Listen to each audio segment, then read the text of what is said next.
সেদিন ভোরবেলা চলে গেছিলাম ট্রেনে উঠে কলকাতা থেকে 70 কিলোমিটার দূর এক মনোরম পরিবেশ উপভোগ করতে। এখানে গিয়ে ঘুরে দেখলাম 500 বছর পুরনো ঐতিহাসিক দুর্গা দালান হোক কিংবা সুন্দর এই উপরি পাওনা সর্ষে ক্ষেত।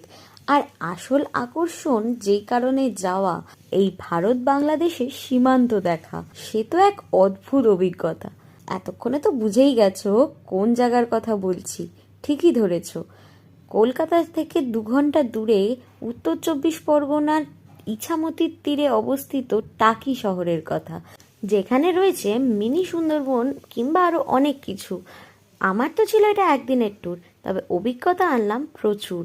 জানতে হলে কি কি অভিজ্ঞতা আর কিভাবে গেলাম, কি কি খেলাম, কোথায় থাকলাম, সবটা জানার জন্য নিচে দেওয়া লিঙ্কে ক্লিক করে পুরো ভ্লগটা দেখে নাও বা আমার চ্যানেলে গিয়ে।